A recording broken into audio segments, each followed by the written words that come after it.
भाषण कैसा करना अटल बिहारी वाजपेयी से पूछो ಅಂತ ಹೇಳ್ತಾರೆ.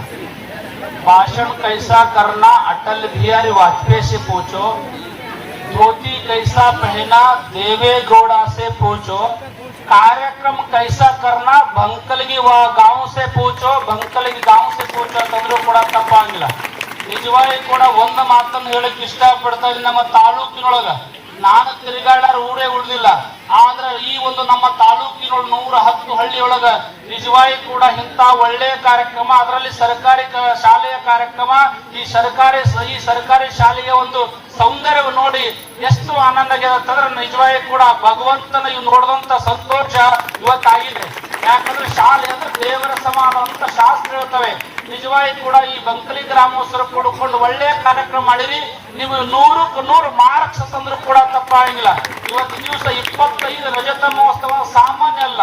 25 ವರ್ಷ ಪರಂತರವಾಗಿ ಈ ಶಾಲೆ ಬಹಳ ಒಳ್ಳೆ ಈ ಭಾಗದೊಳಗೆ ಒಳ್ಳೆ ಕ್ವಾಲಿಟಿಯನ್ನ ಕೊಟ್ಟಿದೆ. ಈ ಶಾಲೆಯಲ್ಲಿ ಕಲಿತಂತ ಎಷ್ಟೋ ಆಫೀಸರ್ ಆಗ್ಯಾರ, ಎಷ್ಟೋ ಶಿಕ್ಷಣ ತಜ್ಞರಾಗಿದ್ದಾರೆ, ಎಷ್ಟೇ ದೊಡ್ಡ ದೊಡ್ಡ ಸ್ಥಾನಕ್ಕೆ ಹೋಗ್ಯಾರ. ಅದರಲ್ಲಿ ಒಂದು ಮಾತನ್ನು ಈ ಊರಿನ ಒಂದು ವೈಶಿಷ್ಟ್ಯ ಏನದಪ್ಪ ಅಂತಂದ್ರೆ, ಈ ಊರೊಳಗೆ AC ಸಾಹೇಬ್ರು ಅಂತ ವ್ಯಕ್ತಿಗಳು ಹುಟ್ಟ್ಯಾರ, PSI ಅಂತ ವ್ಯಕ್ತಿಗಳು ಹುಟ್ಟ್ಯಾರ. ನಿಜವಾಗಿ ಕೂಡ ಈ ಊರ ಬಹಳ ಪವಿತ್ರವಾದ, ಈ ಊರಿನ ಬಗ್ಗೆ ಎಷ್ಟು ಹೇಳಿದ್ರು ಕೂಡ ಕಡಿಮದ. ಈ ಊರಿಗೆ ಬರುವಂತ ಕಂಟಗಳು ದೂರಾಲಿ, ಈ ಊರಿಗೆ ಬರುವಂತ ಸಂಕಟ ದೂರಾಲಿ, ಈ ಊರ ಮೇಲೆ ಯಾವತ್ತೂ ಕೂಡ ಭಗವಂತನ ಆಶೀರ್ವಾದ ಯಾವತ್ತೂ ಕೂಡ ಇರಲಿ ಅಂತ ತಿಳಿಸಿ ಈ ಕಾರ್ಯಕ್ರಮವನ್ನ ಎಲ್ಲ ಸುತ್ತಮುತ್ತಲಿನ ಎಲ್ಲ ವಿದ್ಯಾರ್ಥಿಗಳು ಕೂಡಿ ಇವತ್ತಿನ ದಿವಸ ಕಾರ್ಯಕ್ರಮ ಮಾಡಿದ್ದು ನಮಗೆ ಬಹಳ ಸಂತೋಷ ಆಗ್ಯದ. ಇದಾದ ಬಳಿಕ ಇನ್ನೂ ಕೂಡ ಬಹಳ ಜನರಿಗೆ ಸಾಧಕರಿಗೆ ಸನ್ಮಾನ ಇದೆ ಮತ್ತು SLC ಫಸ್ಟ್ ರ್ಯಾಂಕ್ ಬಂದವರಿಗೆ ವಿದ್ಯಾರ್ಥಿಗಳಿಗೆ ಸನ್ಮಾನ ಸಮಾರಂಭವ, ಅನೇಕ ಸಮಾರಂಭಗಳು ಬಹಳಷ್ಟು ಸಮಾರಂಭ ಇರೋದ್ರಿಂದ ನಾನು ಬಹಳ ಮಾತಾಡಂಗಿಲ್ಲ. ಯಾಕಂದ್ರೆ ಈ ಸಂದರ್ಭದೊಳಗೆ ನಮ್ಮ ಮಾತುಗಳು ನಿಮಗೆ ಹ್ಯಾಂಗ ಅನಿಸ್ತಾವ ಅಂತಂದ್ರ SLC ಬ್ಯಾರೆ ಆದ್ರೆ ಹತ್ತಿ ಪಾಲಿಂಗ್ ಬಂದಂಗ ಆಗ್ತದೆ. ಅದ್ರ ಸಲುವಾಗಿ ಈ ಸಂದರ್ಭದೊಳಗೆ ಏನು ಹೇಳದೆ ಒಂದು ನೆನಪಿಟ್ಕೊಳ್ರಿ, ನಿಮ್ಮ ಮಕ್ಕಳಿಗೆ ಒಳ್ಳೆ ಸಂಸ್ಕಾರ ಕೊಡ್ರಿ, ಒಳ್ಳೆ ಆಚರಣೆ ಕಲಿಸ್ರಿ. ನೆನಪಿಟ್ಟುಕೊಂಡು ಇನ್ನೊಂದು ಹೇಳ್ತಾ ಇದ್ರಿ, ಈ ಪರಿಸ್ಥಿತಿ ಏನಾಗ್ಯದ, ಹಳ್ಳ್ಯಾಗ ಇರ್ತಾವ ಮನಿ ಇರ್ತಾವ, ತಂದೆ ತಾಯಿ ಮಕ್ಕಳಿಗೆ ಶಾಲಿ ಕಲಿಸ್ತಾರ. ಅವ್ರು ಸ್ವಲ್ಪ ದೊಡ್ಡವ್ರು ಆದ ಬಳಕ ಏನ್ ಮಾಡ್ತಾರ, ಲಗ್ನ ಆದ ಬಳಕ ಮಕ್ಳು ಹುಟ್ಟ ಬಳಕ ನಾವು ಗುಲ್ಬರ್ಗ ಮನಿ ಮಾಡ್ತೀವಿ. ಗುಲ್ಬರ್ಗ ನೀವು ಮನಿ ಮಾಡಿದ್ರ ಮಕ್ಕಳ ಶಾಲಿ ಸಲುವಾಗಿ ಹೇಳೋದು ಗುಲ್ಬರ್ಗ ಮನಿ ಮಾಡೋದು.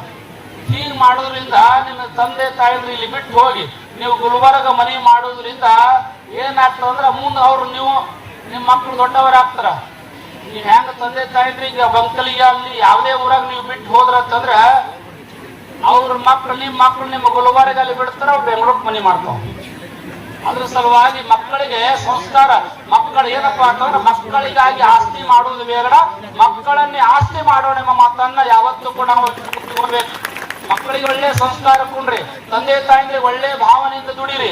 ಒಂದು ಮಾತನ್ನ ನೀವು ಬಹಳ ಜನ ತಾಯಿಂದ್ರೆ ಬಂದ್ರಿ, ವಿದ್ಯಾರ್ಥಿಗಳು ಬಂದ್ರಿ, ನಿಮ್ಮ ತಂದೆ ತಾಯಿಂದ್ರ ನೋಡ್ರಿ, ತಂದೆ ತಾಯಿಂದ್ರ ನೋಡ್ರಿ. ಜಗತ್ತಿನೊಳಗೆ ಯಾವ್ದು ಶಾಶ್ವತವಾದದಲ್ಲ, ಒಂದಿಲ್ಲ ಒಂದ್ ದಿವ್ಸ ಹೋಗೇಬೇಕಾಗ್ತದ. ನಮ್ಮ ಕಣ್ಣಿಗೆ ಏನು ಕಾಣ್ತದ, ಒಂದಿಲ್ಲ ಒಂದ್ ದಿವ್ಸ ನಷ್ಟ ಆಗುತ್ತೆ. ತಂದೆ ತಾಯಿದ್ರ ಮನಸ್ಸು ನುಸಾಕ್ ಹೋಗ್ಬೇಡ್ರಿ. ಇವತ್ತು ಇಲ್ಲಿ ತನಕ ನೀವು ತಂದೆ ತಾಯಿದ್ರ ನೋಡಿರ್ಲಿಲ್ಲ, ನೀವು ದೊಡ್ಡ ದೊಡ್ಡ ಆಫೀಸರ್ ಆಗಿರಿ, ಹಳ್ಳಿಯ ತಂದೆ ತಾಯಿದ್ರೆ ಬಹಳ ಕಷ್ಟ ಪಡ್ತಾ ಇದ್ರಿ ಅಂತಂದ್ರೆ ಮುಂದೆ ಆ ಕಷ್ಟ ನಿಮಗೆ ಬರ್ತದೆ. ಅದ್ರ ಸಲುವಾಗಿ ನಿಮ್ಮ ತಂದೆ ತಾಯಿನ ಪ್ರೀತಿಯನ್ನ ಮಾಡ್ರಿ, ನಿಮ್ಮ ಅಣ್ಣ ತಮ್ಮರನ್ನ ಪ್ರೀತಿ ಮಾಡ್ರಿ. ಸೊಸಿ ಆದವ್ರು ಅತ್ತಿಗೆ ತಾಯಿ ಅಂತ ತಿಳ್ಕೊಂಡ್ರೆ ಜಗಳ ಬರಂಗಿಲ್ಲ. ಇವತ್ತಿನ ಅಂತ ಭಾವನೆಯನ್ನು ಬಿತ್ತುವಂತ ಕೆಲಸ ಈ ಶಾಲೆ ಅಂತ ಶಾಲೆಗಳು ಯಾವತ್ತೂ ಕೂಡ ಮಾಡೇ ಬರ್ತಂದು ಇವತ್ತಿನ ದಿವಸ ಭಾರತ ದೇಶದೊಳಗೆ ನಾವೆಲ್ಲ ಸಮೃದ್ಧಿಯಿಂದ ಜೀವನವನ್ನ ಮಾಡ್ತಾ ಇದೀವಿ. ಆ ವಿಚಾರ ಇಟ್ಕೊಂಡು ನಾವೆಲ್ಲ ಒಳ್ಳೆ ಕೆಲಸ ಮಾಡೋಣ ಎಂಬ ಮಾತನ್ನ ತಿಳಿಸಿ ಈ ಸಮಾರಂಭಕ್ಕೆ ಆಗಮಿಸಿರುವಂತ ತಮ್ಮೆಲ್ಲರಿಗೆ ಪರಮದಳು ಪಾರ್ವತಿ ಪರಮೇಶ್ವರ್ ನಿಮ್ಗೆಲ್ಲ ಒಳ್ಳೇದ್ ಮಾಡ್ಲಿ. ಟೈಮ್ ಬಹಳ ಶಾರ್ಟ್ ಅದ, ನಿಮ್ಗೆಲ್ಲ ನೋಡಿದ್ರೆ ಇನ್ನೊಂದು ತಾಸು ಮಾತಾಡ್ಬೇಕು ಅನಿಸ್ತದ, ಆದ್ರೆ ಟೈಮ್ ಬಹಳ ಶಾರ್ಟ್ ಇರೋದ್ರಿಂದ ಒಂದು ಮಾತನ್ನ ಕೊನೆದಾಗ ಹೇಳ್ತೀನಿ. ಒಳಿತು ಮಾಡ ಮನಸ್ಸ ನೀ ಒಳಿತು ಮಾಡು, ನೀರುದು 3 ದಿವಸ, ಉಸಿರು ನಿಂತ ಮೇಲೆ ನಿನ್ನ ಹೆಸರು ಹೇಳುತ್ತಾರ, ಒಳಿತು ಮಾಡ ಮನಸ್ಸು ಅಂತ ಹೇಳಿದ್ದಾರೆ. ಜೀವನದೊಳಗೆ ಯಾವತ್ತೂ ಕೂಡ ಒಳ್ಳೇದ್ ಮಾಡ್ರಿ, ಇಂಥ ಕಾರ್ಯಕ್ರಮ ಪಾಲ್ಗೊಳ್ರಿ. ಇಂಥ ಕಾರ್ಯಕ್ರಮಕ್ಕೆ ದಾನ ಕೊಟ್ರ ಅದು ಯಾರಿಗೆ ಹೋಗಿ ಮುಡ್ತಂದ್ರ ಭಗವಂತನಿಗೆ ಮುಡ್ತ. ಇಂಥ ಕಾರ್ಯಕ್ರಮ ದಾನ ಮಾಡ್ಬೇಕು. ಪಟ್ಟಿದ್ದು ತನಗೆ ಬಚ್ಚಿಟ್ಟು ಬರವಿಗೆ, ಪಟ್ಟಿದ್ದು ಕೆಟ್ಟತನ ಬೇಡ, ಮುಂದೆ ಕಟ್ಟಿಟ್ಟು ಕೂತಿ ಸರ್ವಜ್ಞ ಮಾತನ್ನ ಸರ್ವಜ್ಞ ಕವಿ ಹೇಳಿದ್ದಾನೆ. ಅದರ ಸಲುವಾಗಿ ಎಷ್ಟು ಸಾಧ್ಯ ಅಷ್ಟು ಇಂಥ ಕಾರ್ಯಕ್ರಮ ದಾನ ಮಾಡಿದ್ರೆ ಮಾತ್ರ ಭಗವಂತನ ಕೃಪೆ ಯಾವತ್ತೂ ಕೂಡ ಆಗ್ತದೆ ಎಂಬ ಮಾತನ್ನ ಈ ಸಂದರ್ಭದೊಳಗೆ ತಿಳಿಸಿ ಕೊನೆಯದಾಗಿ ಇನ್ನೊಂದು ಮಾತು ಹೇಳ್ತೀನಿ. ಏನಪ್ಪಾ ಅಂತಂದ್ರ, ಒಬ್ಬ ವ್ಯಕ್ತಿಯ ಯಶಸ್ಸಿನ ಹಿಂದೆ ಬೆಟ್ಟ ಹತ್ತಿದಂತ ಶ್ರಮ ಇರುತ್ತೆ. ಒಬ್ಬ ವ್ಯಕ್ತಿಯ ಯಶಸ್ಸಿನ ಹಿಂದೆ ಬೆಟ್ಟ ಹತ್ತಿದಂತ ಶ್ರಮ ಇರುತ್ತೆ, ಹೇಳಿಕೊಳ್ಳಲಾಗದ ನೋವಿರುತ್ತದೆ. ಆ ವ್ಯಕ್ತಿಗೆ ದಾರಿಗೆ ಯಾವತ್ತೂ ಕೂಡ ನಾವು ಹೂವಾಗಬೇಕು ಹೊರತಾಗಿ ಎಂದೂ ಕೂಡ ಮುಳ್ಳಾಗಬಾರದು ಎಂಬ ಸಂದೇಶಗಳು ಯಾವತ್ತೂ ಕೂಡ ನಮ್ಮ ಜೀವನ ಅಳವಡಿಸಿಕೊಂಡ್ರೆ ಮಾತ್ರ ಆ ಬದುಕಿಗೆ ಬಹಳ ಕಿಮ್ಮತ್ತು ಇರ್ತದೆ. ಬದುಕಿಗೆ ಕಿಮ್ಮತ್ತು ಬರಬೇಕಾದ್ರೆ ನಾವು ಅಲ್ಲಿ ಸತ್ಯ ಬೇಕು. ನಾವು ಸತ್ಯವಂತರಿದ್ರೆ ಮಾತ್ರ ಬದುಕಿಗೆ ಕಿಮ್ಮತ್ತು ಇರ್ತದ. ಒಂದು ಕೊನೆಯ ಇನ್ನೊಂದು 2 ನಿಮಿಷ ಮುಗಿಸ್ತೀನಿ. ಸರ್ ಎಂ ವಿಶ್ವೇಶ್ವರ ಹೆಸರು ನೀವೆಲ್ಲ ಕೇಳಿರಿ. ಸರ್ ಎಂ ವಿಶ್ವೇಶ್ವರ ಹೆಸರು ನೀವೆಲ್ಲ ಕೇಳಿರಿ. ವಿಶ್ವೇಶ್ವರಯ್ಯರು ಎಲ್ಲಿ ಕೆಲಸ ಮಾಡ್ತಾ ಇದ್ರು ಅಂತಂದ್ರೆ ಮೈಸೂರು ಅರಮನೆ ಒಳಗೆ ಕೆಲಸ ಮಾಡ್ತಾ ಇದ್ರು. ನಾಲ್ವಡಿ ಕೃಷ್ಣರಾಜ ಒಡೆಯರ್ ಇದ್ರು. ಆ ಸಂದರ್ಭದೊಳಗ ಈ ಭಾಗದ ಮಂಡ್ಯ ಮೈಸೂರು ಜನರಿಗೆ ನೀರಿನ ಬಹಳ ಕೊರತೆ ಇತ್ತು. ಸರ್ ಎಂ ವಿಶ್ವೇಶ್ವರಯ್ಯರು ವಿಚಾರ ಮಾಡಿದ್ರು, ಇಲ್ಲಿ ಒಂದು ಡ್ಯಾಮ್ ಕಟ್ರ, KRS ಡ್ಯಾಮ್ ಕಟ್ರ ಬಹಳ ಚೆನ್ನಾಗಾಗ್ತಂತ ವಿಚಾರ ಮಾಡಿಕೊಂಡು ಅವ್ರು ಎಲ್ಲಿ ಹೋದ್ರು, ಅರಮನೆಗೆ ಹೋದ್ರು.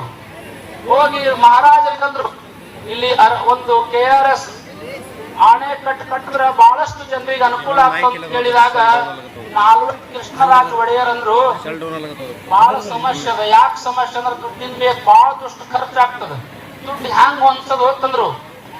ಆಗ ಒತ್ತಡ ಮಾಡಿ ಸರ್ ಎಂ ವಿಶ್ವೇಶ್ವರ ಬಹಳ ಒತ್ತಡ ಮಾಡಿ ಅವ್ರ ಕೈಲಿ KRS ಡ್ಯಾಮ್ ಕಟ್ಟಿದಕ್ಕೆ ಇವತ್ತು ದಿವಸ ಮಂಡ್ಯ ಮೈಸೂರ ಹಸಿರುಮಯ ಆಗ್ಯದ. ಹಸಿರುಮಯ ಐತಿ.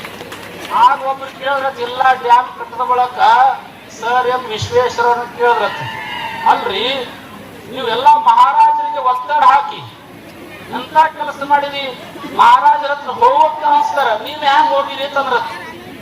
ಆಗ ಸರ್ ಎಂ ವಿಶ್ವೇಶ್ವರ ಮಾತು ಹೇಳ್ತಾರೆ. ಏನ್ ಹೇಳಿದ್ರಂತಂದ್ರೆ, ನಾ ಸತ್ಯವಂತಿದ್ದೀನಿ, ನಾನು ಯಾವತ್ತೂ ಕೂಡ ಅರಮನೆಗೆ ಹೋಗೋ ಟೈಮ್ ಒಳಗೆ ನನ್ನ ರಾಜೀನಾಮೆ ಪತ್ರ ಕಿಶೆದಾಗ ಇರ್ತದ. ನಾ ಎಂದೂ ಕೂಡ ಅವರನ್ನು ಎಂದೂ ಕೂಡ ಸತ್ಯದ ವಿಷಯವಾಗಿ ಒಳ್ಳೆ ವಿಷಯ ಕಲಿಸಕ್ಕ ನಾನು ಯಾವತ್ತೂ ಕೂಡ ನೀವು ಮಾಡ್ಲೇಬೇಕಂತ ಹೇಳ್ತೀನಿ. ಯಾಕೆ ಹೇಳ್ತೀನಿ ಅಂತಂದ್ರೆ ಒಳ್ಳೆ ಕೆಲಸ ಇರ್ತದ. ಒಂದ್ ವೇಳೆಗೆ ಅವ್ರು ಮಾಡ್ಲಿಲ್ಲ, ನಾನು ರಾಜೀನಾಮೆ ತೋರಿ ಅಂತ ಪತ್ರ ಕೊಡ್ಲಿಕ್ಕೆ ತಯಾರಿದ್ದೀನಿ ತಂದು ಅವತ್ತಿನ ದಿವಸ ಅವ್ರು ಮಾಡಿದ್ದಾರೆ ಎಂಬ ಮಾತನ್ನ ಸರ್ ಎಂ ವಿಶ್ವೇಶ್ವರನ್ ಹೇಳಿದ್ರು. ಆ ವಿಚಾರ ಇಟ್ಕೊಂಡು ಒಳ್ಳೆ ಮಾತುಗಳಿಗೆ, ಒಳ್ಳೆ ಕೃತಿಗಳು ಯಾವತ್ತೂ ಕೂಡ ನಾವು ಸತ್ಯವಂತರಾದ ಮಾಡಬೇಕ ನಮ್ಮ ಬದುಕು ಯಾವತ್ತೂ ಕೂಡ ಸುಂದರ ಆಗ್ಲಿಕ್ಕೆ ಸಾಧ್ಯ ಮಾತನ್ನು ತಿಳಿಸಿ ಈ ಸಮಾರಂಭಕ್ಕೆ ಆಗಮಿಸುವಂತ ತಮ್ಮೆಲ್ಲರಿಗೆ ಒಳ್ಳೇದಾಗ್ಲಿ. ಈ ಶಾಲೆ ರಜತ ಮಹೋತ್ಸವವನ್ನು ಆಚರಣೆ ಮಾಡುವಂತ ಶಾಲೆಗೆ ಮತ್ತು ತಮ್ಮೆಲ್ಲರಿಗೆ ಶುಭಾಶಯನ್ನ ಕೋರಿ ನನ್ನ 2 ಮಾತಿಗೆ ವಿರಾಮ ಕೊಡ್ತಾ ಇದ್ದೀನಿ. ಓಂ ಶಾಂತಿ.